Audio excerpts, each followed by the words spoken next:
Every evening at exactly 5:30, a thin man with weathered hands would slip through the back door of Romano's Italian bistro. His name was Miguel, and for 8 long months he had been the restaurant's dishwasher. Nobody really noticed him come in, and nobody paid attention when he left.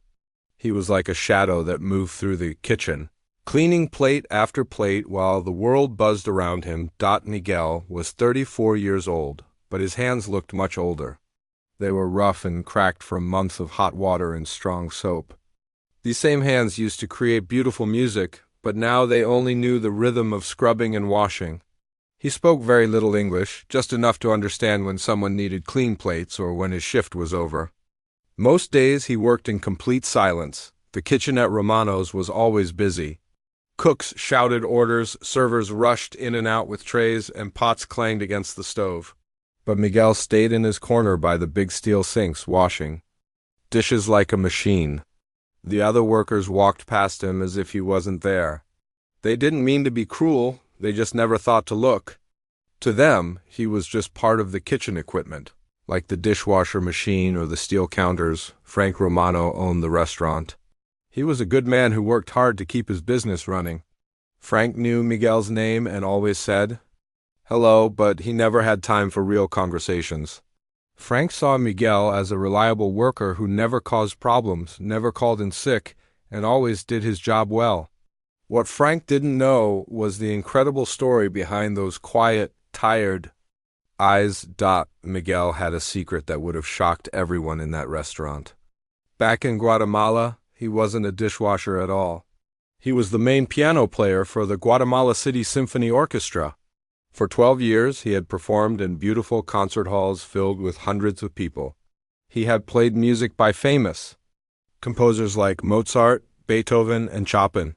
People would dress in their finest clothes just to hear him play. When he finished a performance, audiences would jump to their feet and clap for minutes. But that life felt like a dream now.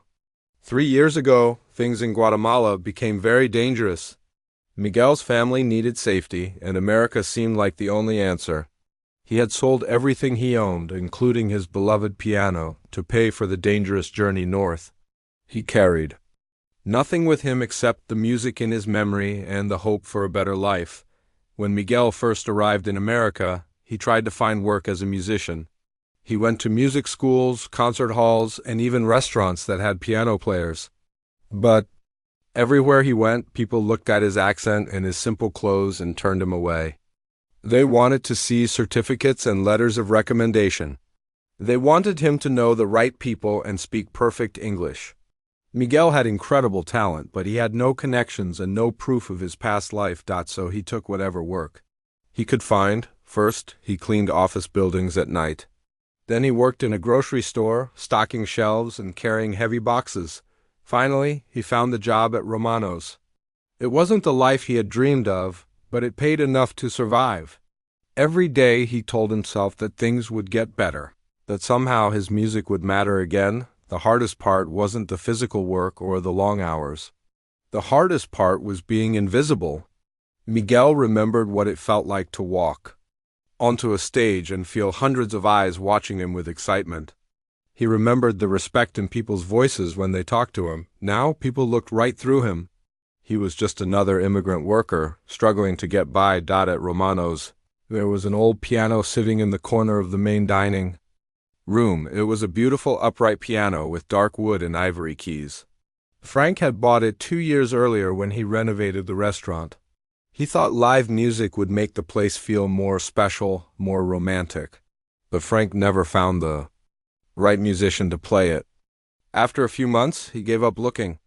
Now the piano just sat there, covered in dust, with reservation books and cleaning supplies stacked on top of it. Every time Miguel walked through the dining room to empty trash or clean tables, he would look at that piano. His heart would ache seeing it sitting there silent and forgotten. He knew exactly how those keys would feel under his fingers. He could hear in his mind the beautiful sounds the piano could make, but he never dared to touch it. He was just the dishwasher, and that piano belonged to a world he was no longer part of. Sometimes, late at night after work, Miguel would go home to his tiny apartment. He lived in a small room above a laundry shop, with just a bed, a table, and a hot plate for cooking. On the wall, he had taped a piece of cardboard with piano keys drawn on it. It looked silly, but it was all he had. He would sit on his bed and move his fingers across those drawn keys, playing silent symphonies while tears rolled down his face. Miguel's neighbors probably thought he was a little crazy, sitting there, moving his fingers on cardboard. But in his mind, he was back on stage, playing for people who understood the magic of music. In his mind, his hands were clean and soft, and he was wearing a nice suit instead of a stained apron. In his mind, he mattered. During the day at Romano's, Miguel watched the customers through the kitchen door. He saw families celebrating birthdays, couples on romantic dates, and business people having important meetings. They all looked so happy and comfortable, eating their pasta and drinking their wine. They lived in a world where they belonged, where their voices mattered, where people saw them as real human beings with dreams and feelings. Miguel envied them, but he wasn't angry. He understood that most people don't mean to ignore others. They're just busy with their own lives, their own problems, their own dreams. They don't realize that the person washing their dishes might have an incredible story. They don't know that extraordinary people can be hiding in the most ordinary places. The other workers at Romano's were kind enough, but they never really talked to Miguel. The cooks were always too busy shouting orders and moving fast to keep up with the dinner. The servers were friendly but rushed, grabbing clean plates and running back to their tables. Miguel understood just enough English to follow basic instructions, but not enough for real conversations. So he worked in silence, day after day, week after week, month after month. Sometimes Miguel wondered if he would spend the rest of his life washing dishes. Maybe his music career was over forever. Maybe he would grow old in that kitchen and no one would ever know what he used to be. The thought scared him more than anything else. Not being poor, not working hard, but being forgotten completely. Having all that music trapped inside him with no way to let it out, but Miguel didn't give up hope. Every morning when he woke up, he would look at his cardboard piano and remember who he really was. He was still a musician, even if no one else knew it. The music was still inside him, waiting for the right moment to come out. He just had to be patient and keep believing that someday, somehow, the world would hear his songs again. Friday nights at Romano's were always crazy, but this particular Friday felt like a nightmare from the moment Miguel walked through the back door. The kitchen was already in chaos when he arrived at 5:30. 2 cooks had called in sick, leaving just one chef to handle the entire dinner rush. Orders were backing up, tickets were flying out of the printer faster than anyone could read them, and the temperature in the kitchen felt like it was over 100 degrees. Miguel could sense the tension. The moment he tied his apron around his waist, the head chef, Tony, was already sweating and cursing under his breath as he tried to cook 3 different pasta dishes at the same time. The remaining cook was running between the grill and the stove, his face red from stress and heat. Even the servers looked nervous as they rushed in and out of the kitchen, grabbing whatever plates were ready and hoping they had the right orders. By 7 o'clock, the situation had gotten much worse. The dining room was completely full, with people waiting outside for tables. Every few minutes, another server would burst through the kitchen doors with a new order, adding to the growing pile of tickets. The dishwashing station, where Miguel worked, was completely buried under dirty plates, glasses, and silverware. Mountains of dishes rose from every sink, and more kept coming. Miguel worked faster than he ever had before. His hands moved like lightning, scrubbing and rinsing and loading the dishwasher machine. But no matter how fast he worked, more dirty dishes kept arriving. Sweat poured down his face and soaked through his shirt.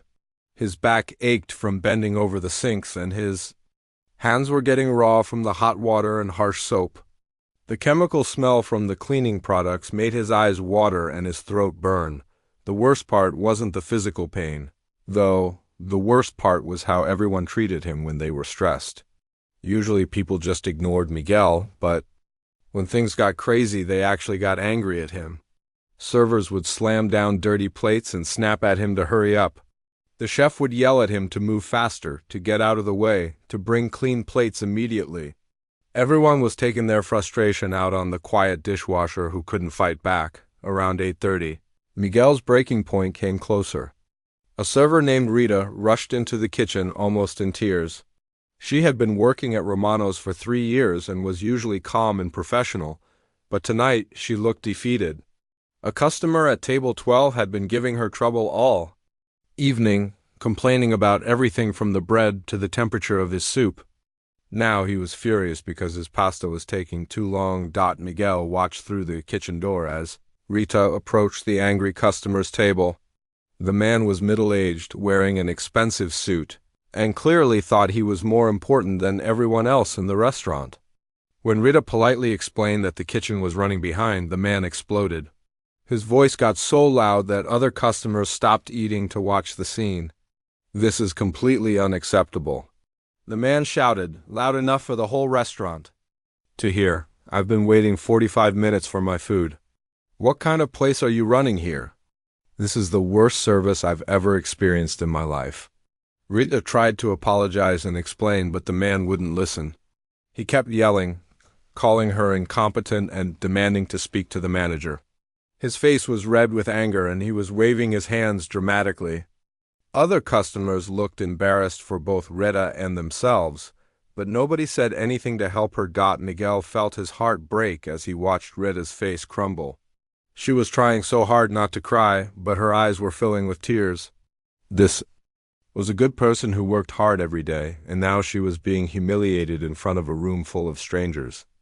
Miguel knew exactly how she felt because he experienced that same humiliation every day. Just in quieter ways. Frank Romano came rushing out from behind the bar, trying to calm the situation. He apologized to the angry customer and offered to comp his meal, but the damage was already done. Rita ran to the bathroom, crying openly now. The whole restaurant felt tense and uncomfortable. People were whispering and looking around nervously. Their nice evening ruined by one person's cruelty. Miguel stood at his dish station, watching it all happen, and something inside him started to burn.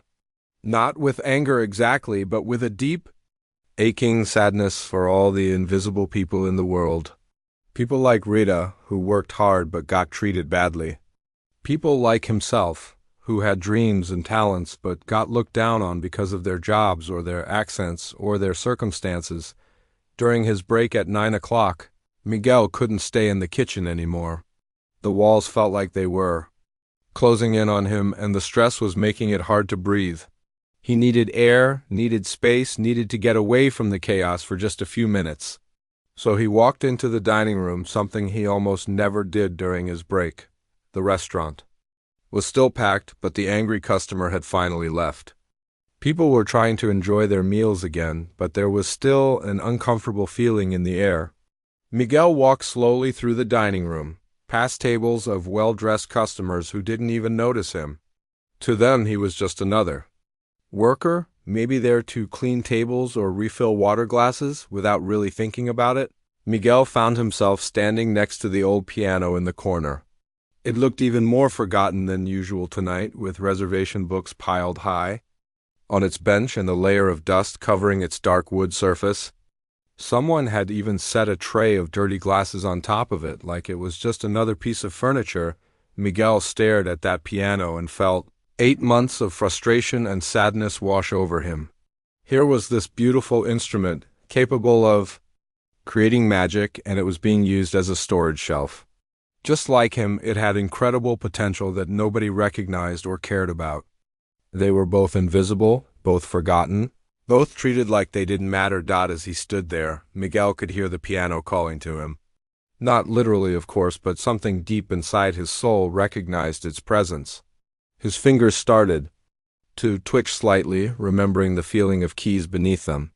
His body remembered the posture of sitting at a piano bench, his back straight, his hands curved in the perfect position to create music. For 8 months, Miguel had been patient. He had accepted his situation, worked hard, kept quiet, and hoped that someday things would get better. But watching Rita get humiliated by that terrible customer had broken something inside him. He was tired of being invisible. He was tired of having his dreams locked away where nobody could see them. He was tired of pretending that washing dishes was all he was good for. The dining room was full of people having conversations, laughing, with their friends, enjoying good food and wine. They lived in a world where their voices mattered, where people listened to them, where they were seen as complete human beings with thoughts and feelings and talents. Miguel envied that world. But more than that, he suddenly wanted to remind everyone that extraordinary people could be hiding anywhere. His hands were shaking as he looked at the piano. Part of him was terrified of what might happen if he actually touched those keys. What if people got angry? What if Frank fired him? What if he had forgotten how to play after all these months of washing dishes? But another part of him, the part that had been sleeping for too long, was finally waking up. Miguel took a deep breath and made a decision that would change everything. Miguel's heart was beating so fast he could hear it in his ears. He stood there for what felt like forever, staring at the dusty piano while the restaurant buzzed with conversation around him. His hands were trembling, still wet from dishwater, and he could smell the kitchen soap on his clothes. Everything inside him was screaming to walk away, to go back to his safe corner by the sinks where nobody expected anything from him, but something stronger than fear was pulling him forward. Maybe it was watching Rita cry, or maybe it was 8 months of being treated like he didn't exist. Or maybe it was just that the music inside him had been trapped for too long. Whatever it was, Miguel found himself taking one small step toward the piano, then another. The first thing he had to do was clear off the bench. There were reservation books stacked 3 high, a clipboard with staff schedules, and some cleaning supplies that someone had left there. Miguel carefully moved everything to a nearby table, his hands still shaking. A few customers glanced over, probably wondering why the dishwasher was touching the piano, but most people were too busy with their own conversations to pay attention. The piano bench was old and worn, with a deep mahogany color that had faded over the years. When Miguel sat down, it creaked slightly under his weight. The sound made his stomach flip because it meant people might start looking at him. He wasn't used to being looked at. For 8 months, he had perfected the art of being invisible, of moving through spaces without drawing attention to himself. Miguel lifted the piano's lid, revealing the keys underneath. They were yellowed with age and covered in a thin layer of dust, but they were still beautiful. 88 keys, black and white, waiting to create music. His fingers hovered over them, not quite touching yet. This was the moment of no return. Once he played a single note, there would be no going back to being invisible. The dining room was full of sound, forks clinking against plates, wine glasses being set down on tables, people laughing and talking. The noise should have been comforting, like a blanket of normalcy that would hide whatever he was about to do. But Miguel felt like every sound was amplified, like the whole world was holding its breath, even though nobody was actually paying attention to him yet. He closed his eyes and tried to remember who he used to be. Not Miguel the dishwasher, but Miguel the pianist. The man who could make audiences gasp with a single note, who could tell entire stories through music, who could make people cry or laugh or fall in love just by moving his fingers across keys. Like these, the first note he played was soft, almost a whisper. It was a C, simple and pure, but played with a touch that spoke of years of training and natural talent.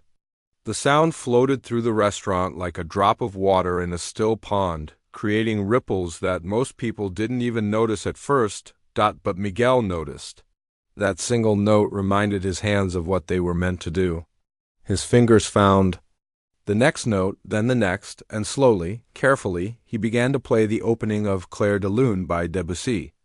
It was a piece he had performed hundreds of times, a melody so beautiful and delicate that it seemed to come from another world. At first, only a few people noticed. A woman at table 6 paused with her fork halfway to her mouth, her head tilting slightly as she tried to figure out where the music was coming from. An elderly man near the window stopped talking to his wife and looked around the room with confusion. The music was soft enough that it blended with the restaurant noise, but there was something about its quality that made it impossible to ignore completely. As Miguel continued playing, more people began to notice.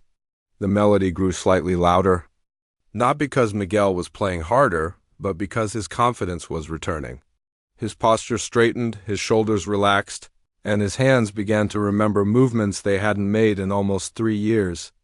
The transformation was happening not just in his playing, but in his entire presence. A server named David was walking past with a tray of drinks when he stopped dead in his tracks.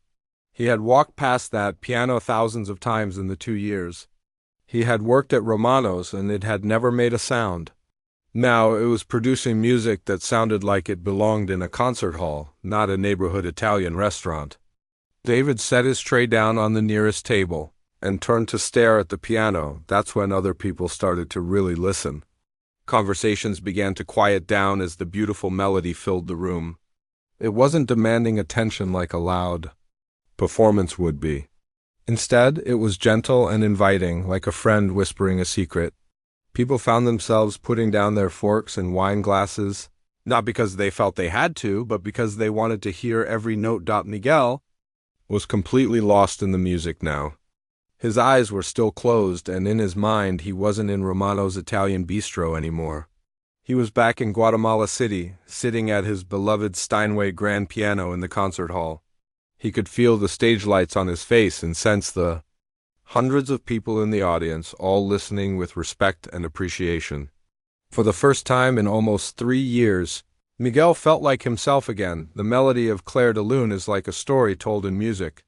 It starts softly, almost sadly, like someone remembering something beautiful that they've lost. Then it grows more hopeful, like that person realizing that beautiful things can exist again. Miguel played it with all the emotion of his own journey.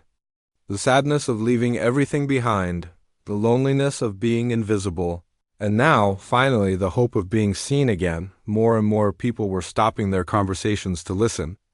The restaurant was getting quieter, but it wasn't an uncomfortable quiet. It was the kind of silence that happens when something magical is taking place, when people recognize that they're witnessing something special and don't want to miss a single moment. Frank Romano was behind the bar, polishing glasses, when he heard the music. At first, he thought someone had turned on a sound system, maybe some background music to help calm things down after the earlier incident with the angry customer. But as he listened more carefully, he realized the music was live. It was coming from his restaurant's old piano, the one he had given up on years ago. Frank put down his glass and cloth and walked around the bar to get a better view. What he saw made his mouth fall open.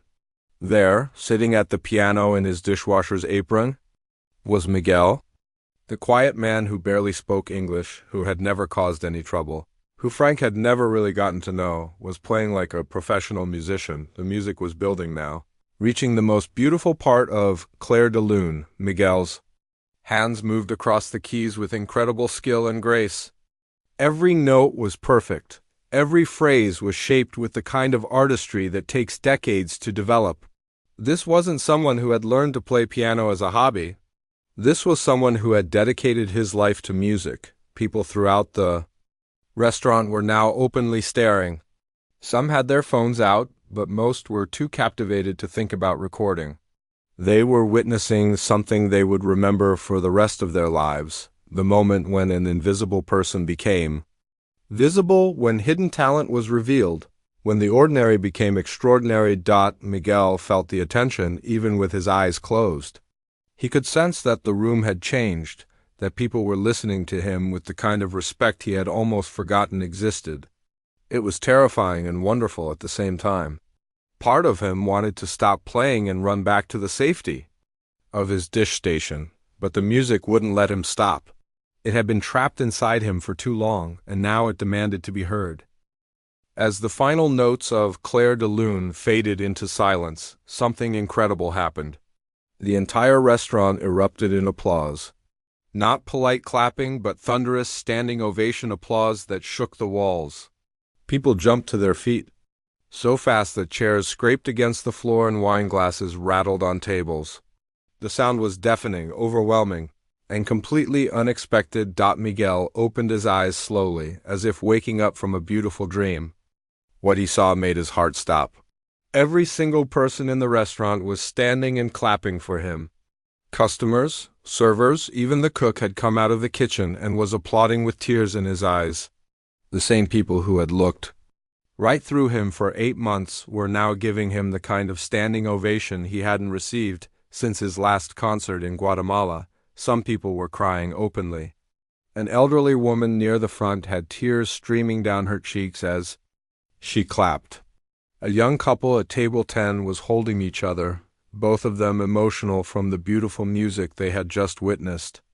Even tough-looking businessmen were wiping their eyes, moved by something they couldn't quite explain. Miguel sat frozen on the piano bench, still wearing his stained dishwasher's apron, unable to believe what was happening. His hands were still, positioned over the keys, trembling from both the emotion of playing and the shock of the response. For almost 3 years he had felt invisible, worthless, forgotten. Now suddenly, all these people were seeing him not as a dishwasher, but as an artist. Frank Romano pushed through the crowd of customers, his face showing complete amazement. As the owner of the restaurant, Frank thought he knew everything about his employees. He knew who was always late, who worked the hardest, who had family problems. But he had never imagined that his quiet dishwasher was hiding this kind of incredible talent. When Frank reached the piano, he stood there for a moment, just staring at Miguel. His mouth was open and he kept shaking his head like he couldn't believe what he had just witnessed. Finally he found his voice, though it was shaky with emotion. "Miguel," Frank said, his voice catching slightly. Where did you learn to play like that?" Miguel looked up at Frank, then at all the faces staring at him with wonder and respect. He tried to speak, but the English words wouldn't come. The emotion was too strong, and his limited vocabulary felt completely inadequate to explain what had just happened or who he really was. That's when Rita appeared beside Frank. She had come out of the bathroom after the earlier incident with the rude customer, her eyes still red from crying. But now she was crying for a different reason. The beautiful music had touched something deep in her heart, and seeing Miguel receive this recognition made her feel hopeful about humanity again. Rita spoke some Spanish, learned from her grandmother, who had immigrated from Mexico many years earlier. She knelt down beside Miguel's bench and gently asked him in Spanish to tell his story. Miguel looked into her kind eyes and saw genuine interest, not judgment or suspicion. Slowly, haltingly, Miguel began to speak in Spanish while Rita translated for everyone gathered around. The story that came out was so incredible that people in the back of the crowd pushed forward to hear better. Miguel told them about his 12 years as the principal pianist for the Guatemala City Symphony Orchestra. He described performing in beautiful concert halls, playing with world-famous musicians, and receiving standing ovations from audiences of hundreds of people. As Rita translated, gasps rippled through the crowd. This man, who they had seen as just another immigrant worker, had lived a life of artistic achievement that most of them could only dream of. He had performed music by the greatest composers in history. He had been respected, celebrated, and admired by thousands of people. Miguel continued his story, explaining how violence and economic problems in Guatemala had forced him to leave everything behind. He had sold his beloved piano, his music collection, even his concert clothes to pay for the dangerous journey to America. He had arrived with nothing but hope and the music in his memory. The hardest part of the story came when Miguel described trying to find work as a musician in America. Rita's voice broke slightly as she translated his words about going to music schools and concert halls, only to be turned away because he didn't have the right connections or certificates. His accent and simple clothes made people assume he wasn't qualified, even though his talent was extraordinary. An older man in the crowd stepped forward. His name was Dr. Peterson, and he was a retired music professor from the local university. He had tears in his eyes as he listened to Miguel's story being translated. Dr. Peterson had spent 40 years teaching music, and he knew real talent when he heard it. What Miguel had just played wasn't just good. It was exceptional, professional-level performance. "I've been teaching music for 4 decades, Dr. Peterson said, his voice carrying through the quiet restaurant. What this man just played, that level of skill, that emotional depth, you can't fake that. You can't learn that in a few lessons. This is the playing of a master musician." The crowd murmured in agreement. Even people who didn't know much about classical music could tell that what they had just heard was special. There was something about Miguel's playing that touched the soul. That spoke a universal language of beauty and emotion. A young woman near the back of the crowd raised her hand. She was a local newspaper reporter who had been having dinner with her boyfriend when the music started. "Would it be okay if I recorded you telling your story?" she asked through Rita's translation. "I think people need to hear about this. They need to know about the incredible people who might be right in front of them every day." Miguel looked scared at first. He wasn't used to this kind of attention, and the idea of being in a newspaper was overwhelming. But Rita encouraged him, explaining that his story could help other immigrants who were struggling to be seen and valued for their talents. As more people heard about what was happening, they pulled out their phones and started recording short videos. But they weren't doing it to mock or exploit Miguel. They were doing it because they recognized they were witnessing something beautiful and important. They wanted to share this moment of human connection and talent being recognized. One video, posted by a customer named Jessica, would later go viral with the caption, "This dishwasher just gave the most beautiful piano performance I've ever heard." We never know what incredible stories the people around us are carrying.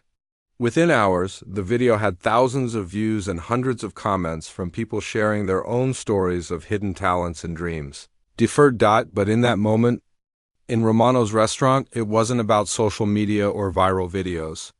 It was about a group of strangers recognizing the humanity and dignity of someone they had overlooked. It was about seeing past job titles and social status to appreciate the full person. Underneath, Miguel was still overwhelmed by all the attention. But he was also feeling something he hadn't felt in almost 3 years: respect. These people were looking at him the way audiences used to look at him in Guatemala. They were seeing him as an artist, as someone with value and worth beyond his ability to wash dishes. Frank Romano was quiet for a moment, processing everything he had just learned. Then he did something that surprised everyone, including himself. He took off his own jacket and placed it around Miguel's shoulders, covering the stained dishwasher's apron. "Miguel," Frank said, looking directly into his eyes, "I owe you an apology. We all do. You've been here 8 months, and I never took the time to really know you. I never asked about your dreams or your past. That changes right now." The next morning, Miguel woke up in his tiny apartment thinking maybe he had dreamed everything. The cardboard piano on his wall looked the same, his small room smelled like the laundry shop downstairs, and his dishwasher's uniform was still hanging on the chair where he had left it. But when he checked his phone, he found 17 missed calls and dozens of text messages. The night at Romano's had been very real. The first call came from a local television news station, then another from a radio show. By 10 o'clock in the morning, Miguel's phone was ringing constantly.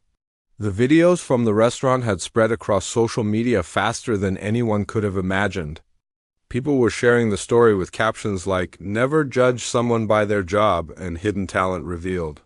Within 24 hours, the hashtag dishwasher pianist was trending nationwide. Miguel couldn't read most of the English comments, but Rita had offered to help translate them. She came to his apartment that Saturday morning with her laptop and a box of tissues, because many of the messages were making her cry. People from all over the country were sharing their own stories of dreams they had given up, talents they had hidden, and times when they felt invisible. One message came from a woman who wrote, "My father was a doctor in Iran, but when he came to America, he had to work in a gas station for 15 years before anyone would recognize his medical degree. This video reminds me that every person has a story worth knowing." Another person shared, "I'm a teacher now, but I spent 5 years working in a factory after college because no one would hire me. Thank you for showing that our current job doesn't define our worth." But the most surprising message came from Guatemala City. The Guatemala Symphony Orchestra had seen the viral video, and they officially invited Miguel to return as a guest soloist for their upcoming season. The email, translated by Rita, brought Miguel to tears. His old colleagues remembered him and wanted him back home, but not permanently. They understood that he had built a new life in America within a week. Miguel's entire world had changed. 3 different music schools called to offer him full scholarships to complete his master's degree. A concert hall in the city wanted to book him for a solo performance. Even a recording company reached out about making an album of classical music. The most heartwarming response came from the local community.